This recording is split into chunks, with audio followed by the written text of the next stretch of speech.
Tranquilo, professor Cristiano aqui na área novamente. Vamos continuar essa parte de ecologia, tá? A gente vai trabalhando devagarzinho, conteúdo da sua apostila, tá? Estamos aqui eu jogando nos slides, então vamos devagarzinho, vamos avançar mais um pouquinho, beleza? Tranquilo? Vou estar projetando aqui para vocês. Não liguem para esse negócio de beleza, tranquilo, porque é um bordão meu, sempre falo isso. Ah, professor, já está enchendo o saco com isso.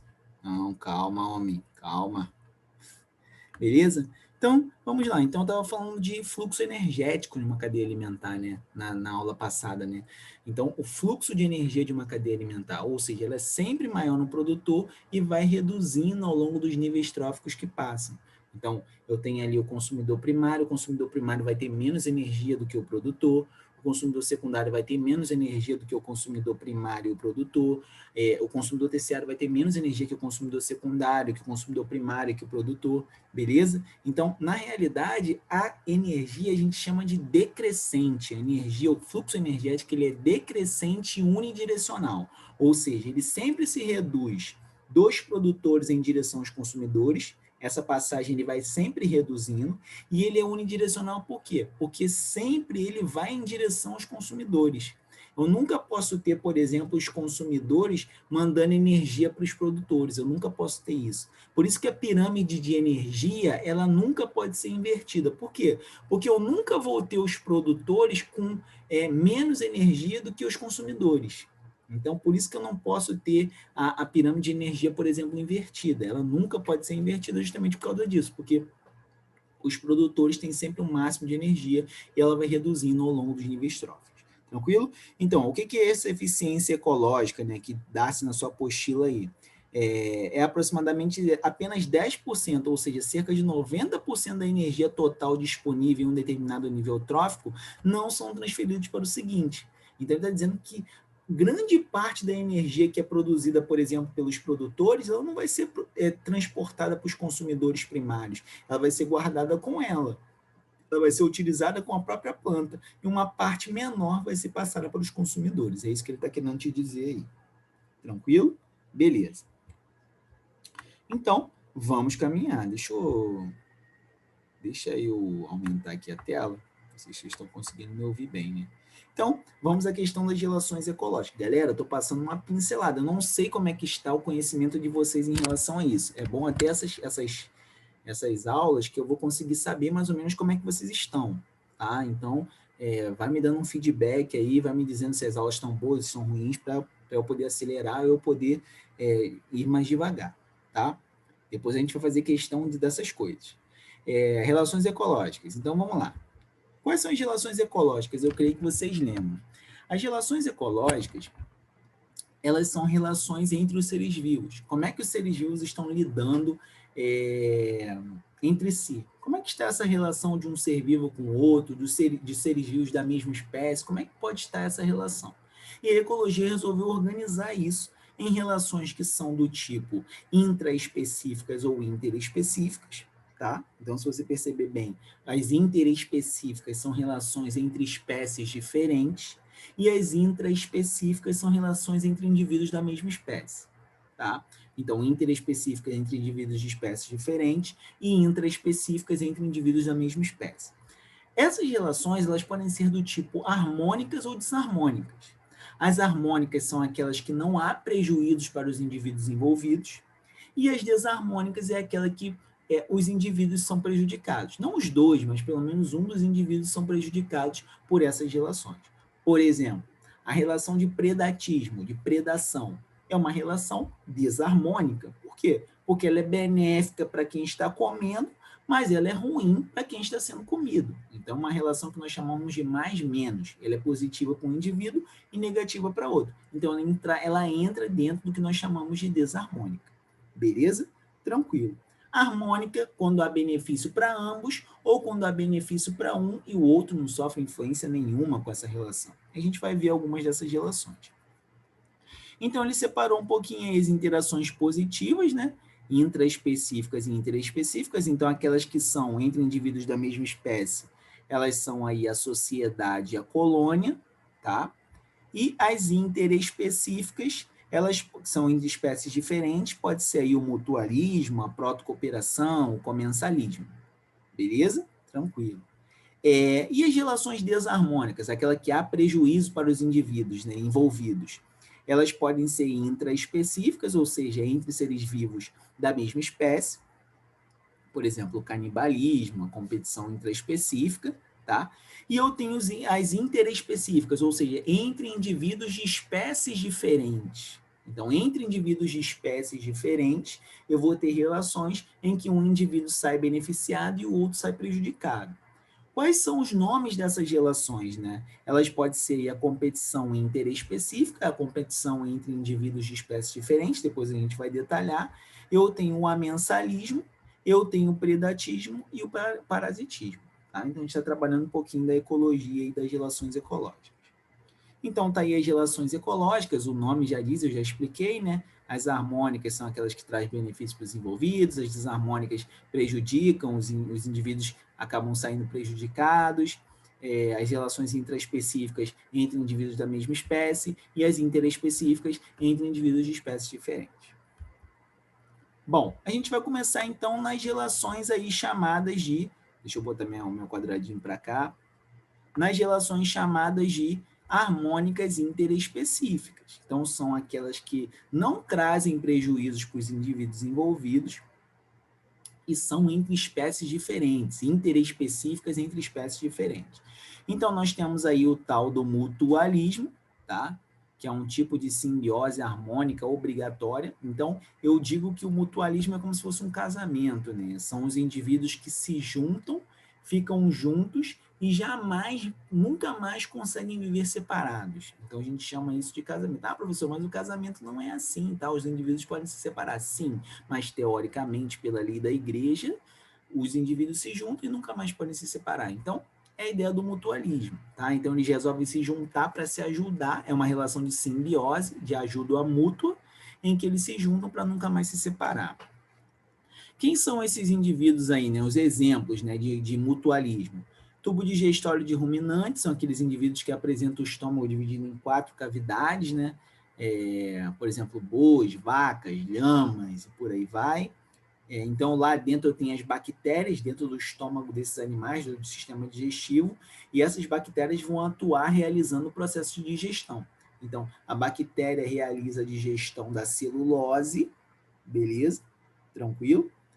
E, em compensação, o que o ruminante, o que o boi, o que a vaca, a lhama vai dar para aquela bactéria? Vai dar moradia. Ela vai conseguir sobreviver ali dentro do tubo digestório daquele animal. Então, é uma relação de ajuda mútua em que os dois se ajudam.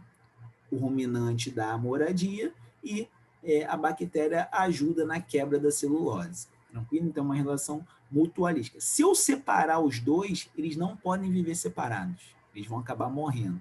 Tá? Então, o mutualismo jamais pode viver separado.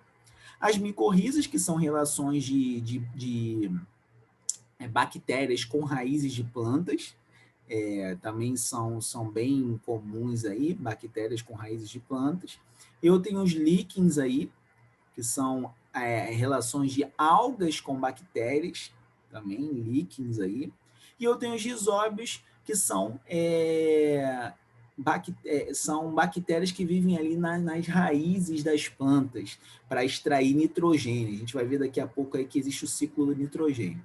Tá? Então, esses seres vivos aqui, eles ficam juntos e sobrevivem juntos porque os dois se ajudam e não podem viver separados. Tá? A protocooperação é parecida com o mutualismo, porém, os dois já podem se separar. Então, é uma espécie de ajuda em que os dois se ajudam naquele determinado momento e depois se separam. Tá? Então, a protocooperação, as duas espécies envolvidas são beneficiadas, elas podem viver de modo independente, sem que isso as prejudique. Então, por exemplo, o caranguejo paguro e a anêmona, o pássaro palito e o jacaré. Ah, o pássaro palito e o jacaré, o que é isso, Cristiano? Nessa relação de protocooperação, é uma relação de ajuda mútua, os dois se ajudam, então os dois são beneficiados. O jacaré vai ficar de boca aberta e o pássaro palito vai vir, vai pousar ali na boca do jacaré e vai se alimentar ali dos pedaços de carne do jacaré. o pássaro palito ganha em alimentação, então é positivo para ele, e o jacaré ganha em limpeza dental, limpeza dos dentes, então é positivo para o jacaré também. Então, é uma relação de protocooperação, porque se eu separar os dois conseguem viver separados tranquilamente, não é como uma relação de mutualismo, beleza?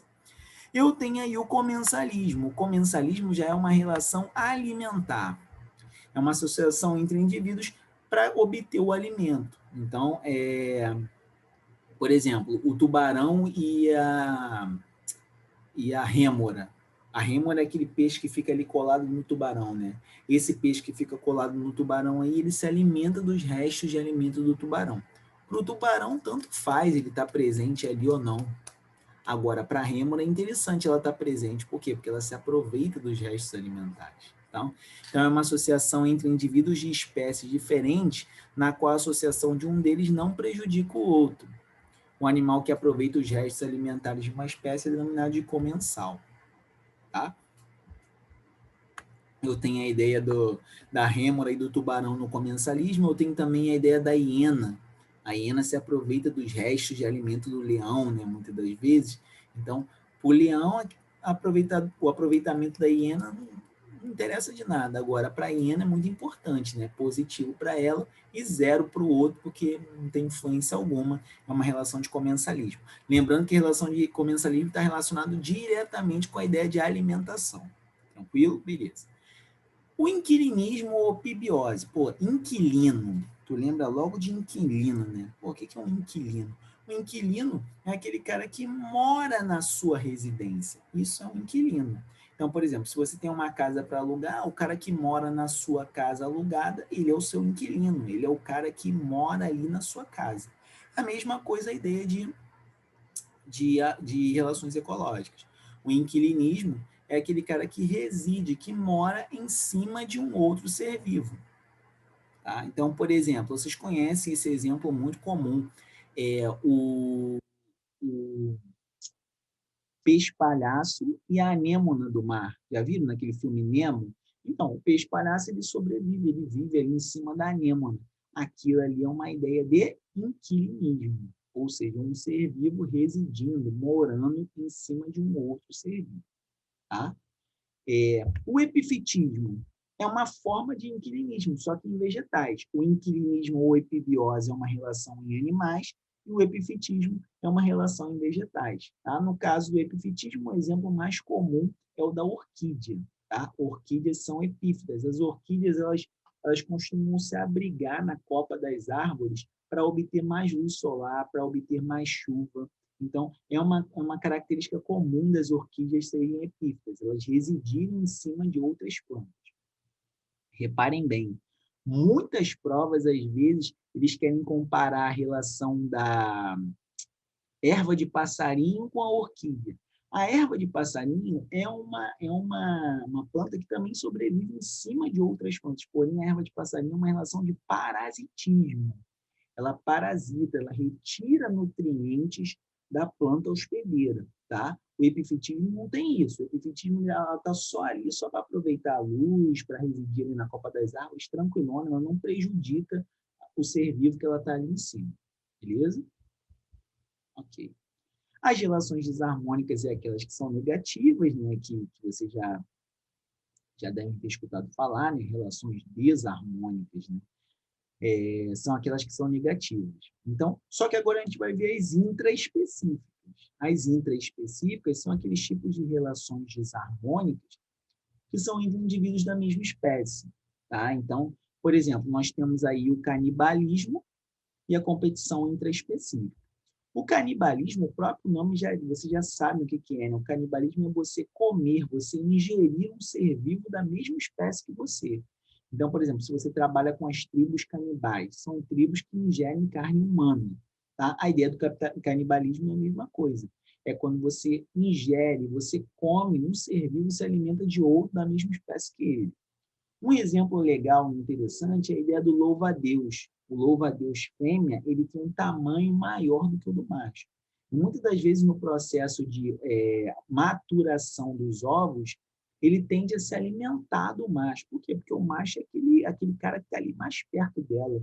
Eu não vou sair por aí, a fêmea, eu não vou sair por aí se alimentando de outras coisas.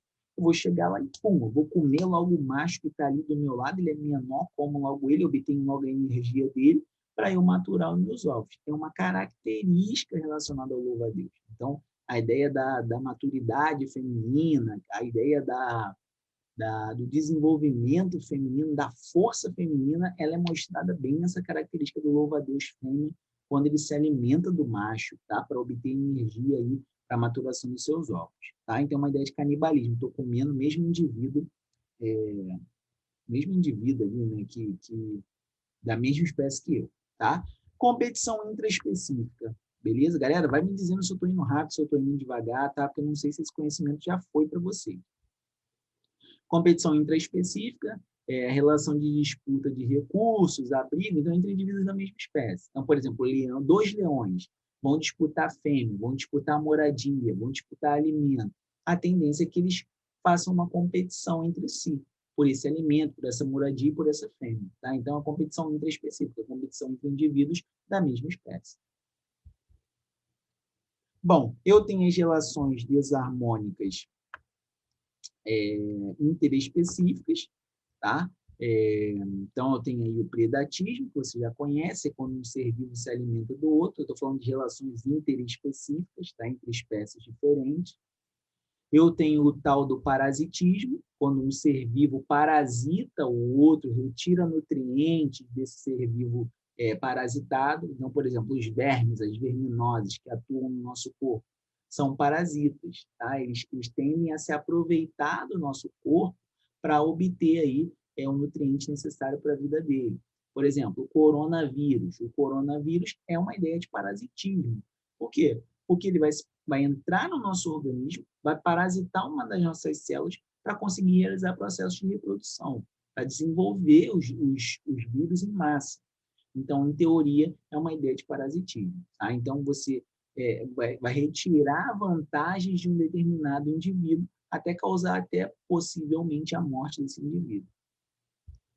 Eu tenho a tal da competição interespecífica, que é a competição entre seres vivos de espécies diferentes. Então, teoricamente, conforme for próximo o nicho ecológico dos indivíduos, maior é a minha competição. Então, vou te dar dois exemplos. Vou te dar um exemplo. O leão e, por exemplo, o leopardo. São indivíduos carnívoros, são indivíduos que têm mais ou menos o mesmo nicho ecológico. Então, a tendência é que, apesar de eles serem de espécies diferentes, eles façam uma competição entre si, que nós chamamos de competição interespecífica. Eu tenho um amensalismo ou antibiose. Acho que é o mais estranho para a gente, né? É uma ideia de que um determinado ser vivo ele libera uma substância química no ambiente que ele impede o crescimento de outro ser vivo. Então, vou te dar dois exemplos. Não sei se vocês já escutaram falar no que nós chamamos de floresta de eucalipto. A floresta de eucalipto, o eucalipto é uma planta que libera uma substância química no solo que impede o crescimento de qualquer outra substância, qualquer outra planta. Então, que nós chamamos de amensalismo.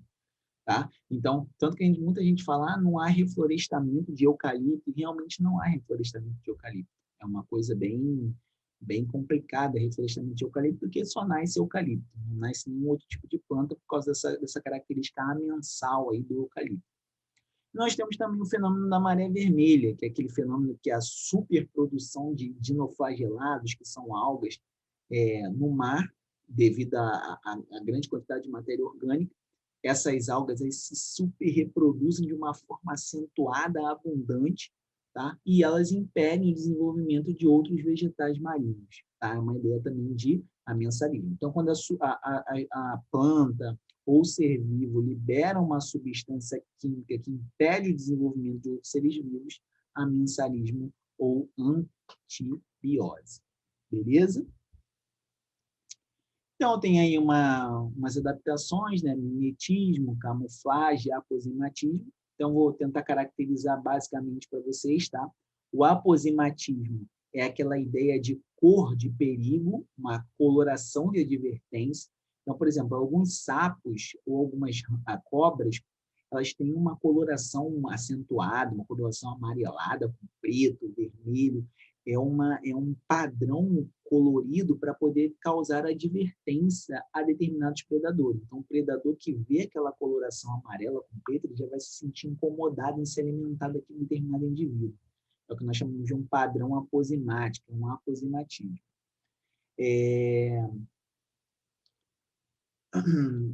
A camuflagem é uma ideia de você conseguir se disfarçar em meio ambiente. Então, eu vou dar um exemplo. O bicho-pau.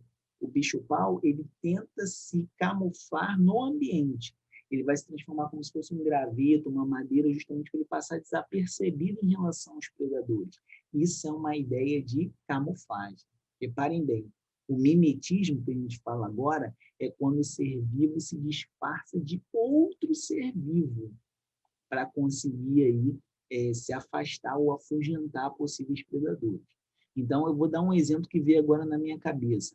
Aquelas mariposas, aquelas borboletas que apresentam a asa parecida com o olho de coruja, vocês já viram aquilo?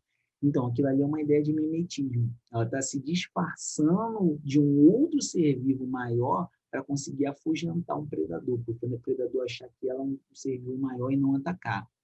A camuflagem é diferente, eu me disfarço do ambiente. O mimetismo, eu me disfarço de um ser vivo maior que eu. Beleza, galera. Então, eu vou estar aqui finalizando essa aulinha. Daqui a pouco a gente volta aí falando de mais coisas aí importantes para o nosso conteúdo. Valeu!